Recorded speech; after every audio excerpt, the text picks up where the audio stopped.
آله وصحبه أجمعين وبعد.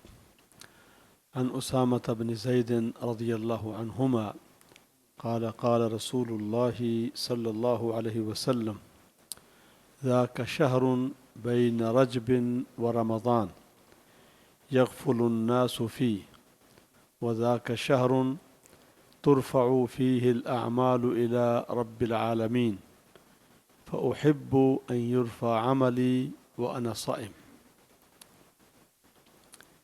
امام نسائی رحمہ اللہ حضرت اسامہ بن زید رضی اللہ عنہما سے یہ روایت بیان کرتے ہیں۔ حضرت اسامہ بن زید رضی اللہ عنہما چھوٹے صحابی تھے، نبی اکرم صلی اللہ علیہ وسلم کو بہت زیادہ پیارے تھے، کیونکہ ان کے جو والد تھے حضرت زید بن حارثہ رضی اللہ عنہ، ان کو نبی اکرم علیہ السلام نے مکہ المکرمہ میں اپنا بیٹا بنایا ہوا تھا۔ بعد میں پھر اللہ نے حکم نازل کیا کہ بیٹا اب کوئی بھی نہیں ہو سکتا، بیٹا وہی ہے جو حقیقی ہے، لیکن مکہ المکرمہ میں آپ نے اس کو اپنا منہ بولا بیٹا کہا تھا۔ یہ ان کے بیٹے تھے، نبی علیہ السلام بہت ان سے پیار کرتے تھے۔ وہ بیان کرتے ہیں کہ میں نے پوچھ لیا اللہ کے محبوب پیغمبر علیہ السلام سے کہ آپ شعبان کے مہینے میں، یہ مہینہ شعبان کا مہینہ ہے، آپ سب سے زیادہ روزے رکھتے ہیں، رمضان کے بعد اتنے روزے کسی مہینے میں نہیں رکھتے جو آپ شعبان میں رکھتے ہیں۔ یہ بات یاد رکھیے، صحابہ کرام رضی اللہ عنہم نبی اکرم علیہ السلام سے سوال نہیں کرتے تھے، یہ حکم ہے جی کیوں ہے، نہیں پوچھتے تھے، اجازت بھی نہیں تھی، ڈرتے بھی تھے، لیکن چونکہ یہ چہیتے تھے، چھوٹے تھے، پیارے تھے، انہوں نے پوچھ لیا۔ آپ نے دو باتیں ارشاد فرمائیں جواب میں کہ شعبان میں زیادہ روزے کیوں رکھتا ہوں، یہ مہینہ ہے شعبان کا، ہم آپ کی امت ہیں، آپ سے محبت کرتے ہیں، آپ کی سنت پر عمل کرنا چاہتے ہیں، سنت سے محبت ہی حقیقت میں جنت کی کنجی ہے۔ دو باتیں ارشاد فرمائیں ایک تو یہ وجہ ہے کہ یہ رجب اور رمضان کے درمیان میں ہے۔ رجب حرمت والا مہینہ ہے، سورہ توبہ میں قرآن مجید میں اللہ نے 4 حرمت والے مہینوں کا ذکر کیا، ان میں سے ایک کیا ہے؟ رجب ہے۔ یہ تعظیم والا مہینہ ہے، عزت والا مہینہ ہے۔ آگے رمضان ہے، یہ ان دونوں کے درمیان ہے، دونوں فضیلت والے مہینے ہیں، اس کے درمیان یہ ہے، تو فرمایا لوگ اس میں غافل ہو جاتے ہیں، یغفل الناس فی، غفلت اللہ کو پسند نہیں ہے، یہ بات یاد رکھیے، غافل نہیں ہونا چاہیے۔ جس طرح دنیا کے معاملات میں ہم چکنے ہیں نا، پتہ ہوتا ہے جہاں نقصان ہو فوری طور پر ہم چونک اٹھتے ہیں، تو دنیا کے معاملات تو معمولی ہیں، اصل معاملہ تو انسان کا دین کا اور آخرت کا ہے، آدمی کو زیادہ اس کے بارے میں حساس ہونا چاہیے۔ فرمایا لوگ غافل ہو جاتے ہیں، لہذا میں اس مہینے میں روزہ رکھتا ہوں۔ معلوم ہوا کہ عبادت کرنا یہ غفلت کا توڑ ہے۔ دوسرا آپ نے جو ارشاد فرمایا نا، یہ ہم کے لیے بڑا قابل غور ہے، بڑی قابل غور بات۔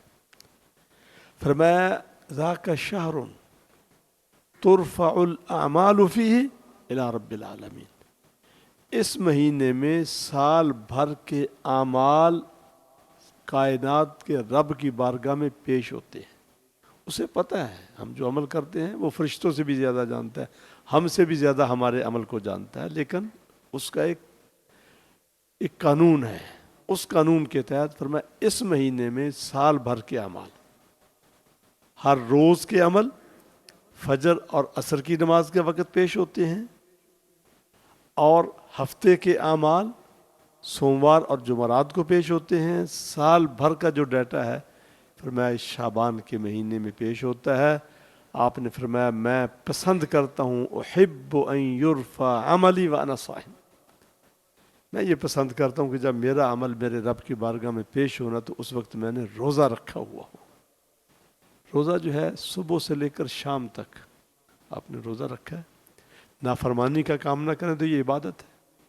روزہ رکھنا صبح سے لے کر شام تک ایک لمحہ ضائع کیے بغیر کون عبادت کر سکتا ہے؟ ایک لمحہ بھی ضائع نہ کرے. آدمی نے کام کرنے ہے ظاہر بات ہے، لیکن روزہ ایسی عبادت ہے کہ یعنی ہر لمحہ انسان کا عبادت کا لکھا جاتا ہے. اس لیے میں اس مہینے میں زیادہ روزے رکھتا ہوں. ہمیں اب اللہ کے محبوب پیغمبر علیہ السلام سے محبت ہے، تو پھر ہمیں آپ کی سنتوں سے محبت ہے، آپ کے اعمال سے محبت ہے. اس محبت کا تقاضا یہ ہے کہ اس مہینے میں دیکھیں جو بوڑھے ہیں، کمزور ہیں، مریض ہیں، وہ نیت کر لیں. بعض دفعہ نیت جو ہے نا یہ عمل سے بھی آگے بڑھ جاتی ہے. کیوں میں بھائی سعید، نیت کرنے میں کوئی ہے مسئلہ؟ نیت کرنا مشکل ہے؟ نیت کرنا تو مشکل نہیں نا. نیت کر لے کہ مجھے اگر استطاعت ہو تو میں روزے رکھوں. استطاعت نہیں ہے، بیمار ہوں، کمزور ہوں، اس لیے اگر میں ٹھیک ہوں، صحت مند ہوں تو میں روزے رکھوں. اور جو صحت مند ہیں انہیں کم از کم 4-5 روزے تو رکھنے چاہیے نا. کیا خیال ہے؟ اس حدیث کا نبی علیہ السلام سے تعلق اور جو محبت ہے ہمیں، اس کا تقاضا ہے نا کچھ روزے. تو کیا خیال ہے؟ ہاں رکھیں گے انشاءاللہ. اللہ تعالیٰ مجھے بھی توفیق عطا فرمائے، آپ کو بھی اللہ تعالیٰ توفیق عطا فرمائے. جو کمزور بیمار مریض ہیں وہ نیت کر لیں کہ یا اللہ اگر میں طاقتور ہوتا تو میں سارے روزے رکھتا. ان کو انشاءاللہ ثواب مل جائے گا. اور جو رکھ سکتے ہیں انہیں کچھ روزے ضرور رکھنے چاہیے. اور یہ 15 سے پہلے پہلے کوئی ایک آدھا روزہ رکھ لینا چاہیے، کیونکہ 15 کے بعد پھر آپ نے منع کیا روزے رکھنے سے. روزے رکھ سکتا ہے، لیکن جس نے 15 شعبان تک روزہ نہیں رکھا اس کے بعد اس کو فرمایا اب نہ رکھے. سستی کی ہے، ایک قسم کی یہ پنشمنٹ ہی ہے. آپ نے سستی کی ہے لہذا آپ آرام کریں.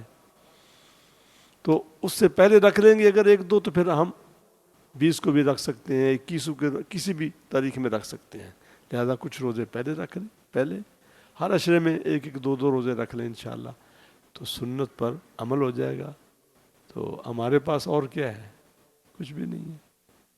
نبی علیہ السلام سے محبت، آپ کی سنتوں سے محبت، یہی ہمارے پاس ہے، یہی ہمارا خزانہ ہے. انشاءاللہ اس کی بنا پر اللہ تعالی ہمیں آخرت میں کامیابی عطا فرمائے گا. اللہ تعالی مجھے آپ کو کتاب و سنت پر عمل کرنے کی توفیق عطا فرمائے. وآخر دعوانا الحمدللہ رب العالمین.